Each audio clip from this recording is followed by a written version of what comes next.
I think Seema, you can start now. So you can switch on and start. Hello, everyone. Good evening. Yes, Good good evening, evening. Dish, Raghavendra, Chetan, and Naina. My name is Seema Jalgar. I am a teacher by profession. I teach social science and German for a living. But I am also an environmentalist, so I work for the welfare of animals as well. So today's topic is the power of atomic habits. I'm very, interested in this topic because this is what makes up 70% of our daily routine. So most of our activities that we do on a day-to-day basis, so around 70% of them are a resultant factor of our habits. So what are habits and how they change our lives is what I'm going to talk about today. I hope you're all invested in this topic and we'll have an interactive session. So I'll go ahead with my presentation, Sandeep. Yes, you can start. All the best, Seema. God bless. Thank you. Thank you so much. So when I say the word habits, what comes to your mind? What is the definition that comes to your mind when you listen to the word habits? Anything is fine, any definition.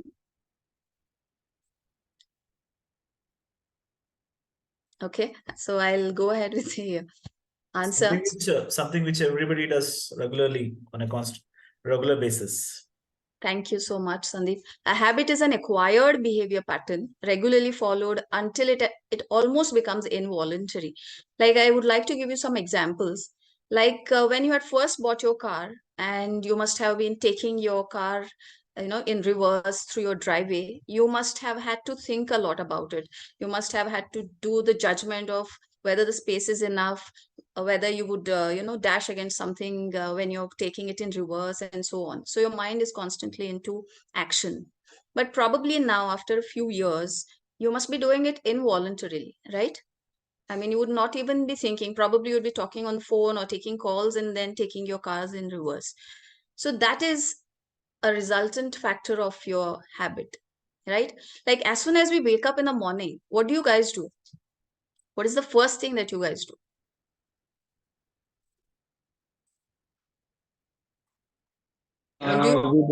We boat onto the guard. We see the guard photos. We see the guard photos. Yes.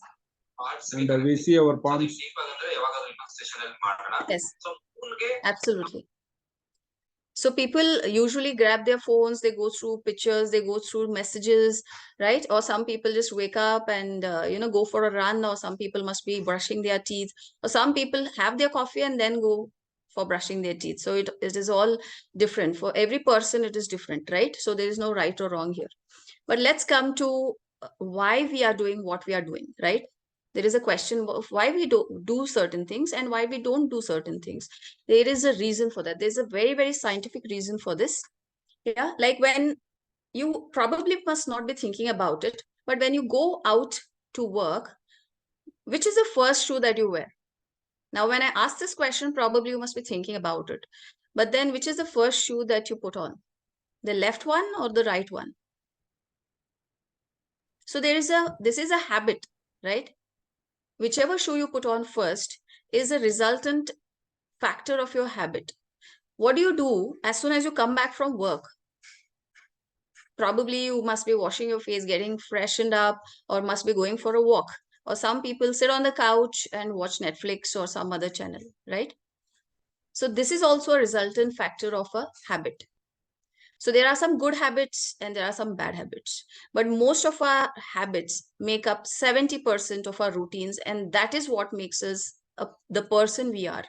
Either we are a successful person or an unsuccessful person, and success is very, subjective for each one of us, definitely. But then whether we are healthy, unhealthy, everything depends on the kind of habits that we develop. Now let us understand why we do certain things and how can we change them. If they are bad, then probably we'll need to change them, like coming back from work and sitting on the couch and having a binge eating and watching Netflix for hours. This is a bad habit, definitely. And how do we change it, and why do we do certain things? Research says that habits are acquired because of a certain cue. A cue is like something that triggers us to do certain things. And when we get our cue, we start to follow a certain routine, which gives us a certain reward. For example, if I eat French fries, yes, French fries are tasty and they are having lots of additives and everything. So when I eat a French fry, it is extremely tasty. And then I keep on eating French fries because it gives me something. It gives me a reward. And what is the reward? It gives me pleasure. So it gives me pleasure. I feel happy because I'm eating something tasty. Whether it is good for my body or not good for my body, that does not actually matter. So my brain is working accordingly, right? So that becomes a habit. So today I must have eaten French fries and tomorrow I will want to do it again. So that is how the brain works, right? So the scientists actually did a experiment based on this. And this is a very interesting experiment. I'll talk about it later. First, we'll understand about a inspirational story. And this is a real life story. So there was this person called James, and he was actually a baseball player in his high school, right, in USA. And he was a baseball player in his high school. One fine day, what happened? His friend's baseball bat, not the ball, the friend's baseball bat came flinging towards his face, and he had absolutely no memory of what happened after that. Actually, then when he regained some consciousness, he saw that people were hovering over his face, and he saw that he was taken to the emergency room in the hospital. Later on, people told him that his nose was fractured completely. It had been squashed against his skull, and his skull had, undergone multiple fractures. He was bedridden for months, and then he had absolutely no chance of going on to the baseball league. But then he thought that after a few months, he went into depression, he lost a few pounds, and then one fine day he thought, why not change something about my life? Let me start with lifting some weights to put on weight. And he started doing this twice or thrice in a week. Slowly, he started to eat a salad every morning, and that consistently changed his health. After that, he started to play baseball again. He was selected in the junior baseball league. He was also awarded the ESPN All-Star of that year in USA. And this is a real life story. What did he change? He just changed a few of his habits. And the changing of a few habits changed his life. So this is the impact a habit has on our lives. And probably we'll have to do that. Now, scientists have done a small research, and this is a very, very interesting research, and you can just check this out as well. They took a few rats and they did an experiment. This experiment was very simple. You can see there is a maze in the picture here, right? And there's a maze, and one side of the maze is empty, and the other side of the maze has chocolate. And there's a small gate there. You can see there where the arrows are placed. There's a small gate. So the cue, the cue for the mice to move is the click of the gate. So when you pull the gate, it opens with a click. And then the mice, they start moving. So when they move through that narrow passage, the first few times what the mice did was they started to scrape around the walls of the maze, and they used to move here and there, and they used to use their noses, their sensory organs. They started to search for food. They went towards the right, they did not find anything, and then they took a deviation towards the left, and they found some chocolate. Now, this was a rewarding experience for the mice, correct? So here you can see the loop that I had explained: the cue, the routine, and the reward. This is how the brain works. You get a cue, and based on the cue, you start in a routine, and then you get the reward. So the same mice were used in the experiment repeatedly, for days together.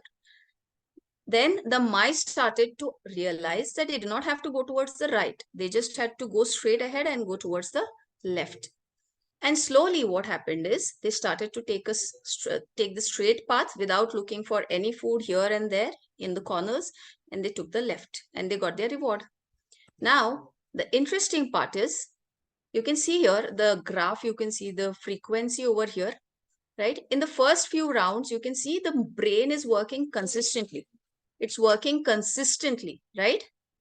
So when it is working consistently, the brain is thinking of what should be done. That is what you do when you are inculcating a new habit. But after a few months or after a few rounds, you can see the brain is absolutely not working, because you don't have to think so much. You know the resultant factor, you know what reward you're getting, and it becomes almost involuntary, right? So this is how it works in the mice as well as in the people as well. So why am I talking about all of these things? You must be thinking this is not a science class, right? But then this is a very interesting theme, I feel, because this will definitely impact our lives. This is one interesting, example. You know about the Pepsodent toothpaste, right? Which is used everywhere today, in India as well. But Pepsodent was actually, the factory was set up in the year 1915. So there was a person called Hopkins. Hopkins was a great, he was an advertising magnate of that period, that is in 1915 and 1900s, right? So this person was an advertising magnate. His best friend had opened a toothpaste factory. But then in 1900s, in the early 1900s, only 7% of the Americans brushed their teeth using a toothpaste. It might be sounding very weird to you, because today we cannot imagine, starting our day without brushing our teeth with a paste. I'm talking with a paste. They used to brush their teeth, but not with paste. So 7% of the American population used to brush their teeth with toothpaste. So Hopkins told his friend, this is a pathetic idea of opening a toothpaste industry, and it is not going to work. But then his friend persisted that you please do something, please make an ad that will help me sell the product. So Hopkins went into a very great idea. Now, if I tell you to run your tongue over your teeth, like that, you will feel there is a film around your teeth, right? Even if you have brushed your teeth, there will be a film around your teeth. And he used this weakness of people into marketing his product. So he used this as a cue. So he used to tell people, if you move around your tongue over your teeth, you will find a film. And people did that involuntarily. You will do that. If I tell you to do that, you will definitely do it. So they started to do that. And he gave a solution. See, marketing is all about finding a problem, right? And then finding a solution to the problem. So he started to tell people that if you want the film out of your teeth, then you will have to use paste every single day and every single night. And people started to believe it. And they started to buy more and more paste. And then what is the reward? Why should they brush their teeth? Because they'll get a sparkling, beautiful smile, right? And this came to be termed as the Pepsodent smile. And even today, I think in India, we use this term called the Pepsodent smile. So people who have a beautiful smile, they are called having a Pepsodent smile. So this is how a habit works. It works in a loop. So the loop is a cue, which turns it into a routine. And then we are doing this because we are going to get a reward, right? So what is something which is common amongst these people? You can see these people in the picture. What is something that is common amongst these people? Nothing is common. Yeah. Okay. All successful people. Yeah, they are all successful people, right? So, but there is something, there's a mantra that they follow to be successful. Because I'm a hardcore devotee of our Prime Minister. I mean, I am in awe of this personality, because he is a 73-year-old man, and I've seen him face to face. The glow that he has on his face, the kind of energy that he has, I don't think even we have at this age. So I saw him traveling through the streets of Belagavi for around 5 hours, just standing outside, his car and waving to people. And it was so hot, and he could do it with a smile on his face. He has such a glow on his face. It is almost like unrealistic. But there is something that must be bringing that kind of glow, that kind of energy. And he's 73 years old. He travels 8 countries in 36 hours. And that is mind boggling. It is mind blowing for me. Because even now, if I travel to Hubli, or if you travel to Bengaluru or Mysore and come back the next day, we get tired, right? And this man at this age is doing so many things. If you see Akshay Kumar, he's like he's nearing his 60s and he's still so vibrant. He's as strong as a 30-year-old man or probably a 25-year-old man. And there's a secret they have. If you see their daily routine, they all wake up early in the morning. They all wake up at around 4 in the morning or probably a little earlier. They have their morning routine. They do the yogasana. They have a very, very healthy diet. They eat only fruits. They don't drink liquor. So this is, the mantra of these people, and they're successful for a reason. Then how do we do this, right? Because people will say, you're saying a lot of things, but how do we change our habits? We already have bad habits. We already sit on the couch and watch Netflix for hours. We already always are on our phones scrolling all the time. So these are habits, right? So how do we change these habits, right? So what do we do to cultivate new habits, right? So let us see how do we do that. Now see, there are certain habits over here. As soon as we wake up, we grab our phone, we check the messages, we check pictures, we check people's statuses, or we just keep scrolling. We go on Instagram, we go on Facebook, or I don't know. So people are always on the phone because they feel left out. They want a feeling of connection with people. So that is the reward, right? The feeling of connection with people, the feeling of talking to people, that is the reward, right? So instead of doing that, why don't we go and grab a paper or grab a novel or drink some tea with our family and friends? So that also gives us a sense of connection. So that is also a rewarding experience, right? Some people skip breakfast. By skipping breakfast, they feel that they have a sense of control over their lives, right? Instead of skipping breakfast, why don't we switch to a nutritious smoothie? Why don't we eat an apple? Why don't we eat a banana? I think that is a better option than skipping breakfast. Some people, they have a habit of spending their money. So weekend culture, this is something which is a very westernized culture in India, and basically I think most of the metropolitan cities are seeing a booming of this westernized culture, going to pubs and spending money and going to malls and spending money, right? So people spend money on things they don't want. Probably it might be giving them pleasure, right? So when you buy a new t-shirt or when you buy a new dress, probably it makes you happy for that particular minute or second, and when you go back home again, you are back to the same. So instead of wasting your money, because that becomes a habit, why don't you invest it in something which is giving you long-term benefits, right? Some people watch Netflix consistently. As soon as they come back from work, they are, so much under pressure at the workplace. They come back home, they put on the Netflix and they binge watch Netflix until they finish the series and go for the next one. Why do people do this? Because it gives us a sense of relaxation and a sense of pleasure. We feel relaxed. So why don't we go out and go for a walk or take a cycle and start cycling? It was definitely going to help our bodies, right? And it is going to be the same kind of relaxation, the same kind of pleasure. Snacking when you're not hungry, like eating fries, eating Lays, or I don't know, burgers and stuff like that. People do that because they are extremely depressed. There are people who also eat when they're depressed, or it distracts their mind from work. Yes, instead of doing that, why don't we do yoga? There is a study which says that some people take 21 days to pick up a habit. So it takes at least 21 days for people to change from one habit to another, or to break that loop of one habit and start the loop of another. So it takes around a minimum of 21 days. But we are all different kinds of people. We all have different kinds of behavioral issues, and we have all different kinds of lifestyles. So people also might take up to more than 200 days. It's up to you, but you should just keep doing it until you find your habit, the good habit that is going to change your life. And once you change your habits, you're definitely going to change your lives forever. Believe me, because it is 70% of your activities are based on habits. And inculcating a few habits, probably, if let us do something, let us make a promise to ourselves, not others, because some people make promises during 31st of December.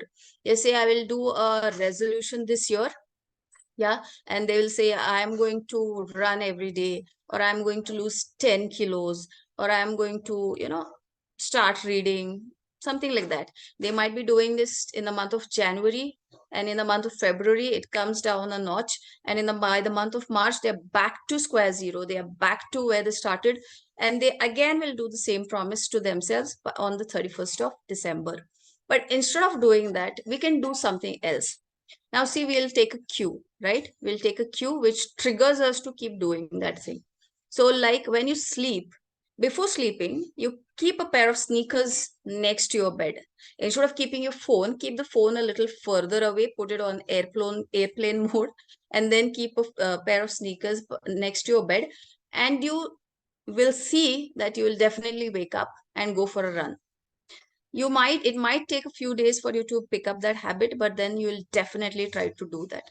So make a promise to yourself. Probably you will promise yourself that I'll eat more salads from today, I'll eat more fruits from today, I will not binge watch Netflix from today, I will keep my phone aside from today, I will start reading more from today. But then you might not do all those four, but you might do at least one, and probably the next day you will do one more. And that is always a beginning, right? There are people, I don't know if you have heard about Andrew. This is a neurologist who actually makes beautiful videos on how you can train your mind to do certain things. He says that sometimes, as promising as a reward is, like, if I do this, I will get this, right? If I exercise every day, I will lose 10 pounds. Instead of doing that, you can also motivate yourself in a negative way. It's like, if I don't exercise from today, I'm going to die in 5 years. So that is also a great motivation for many people to start doing something positive, right? So let us all make a promise to ourselves.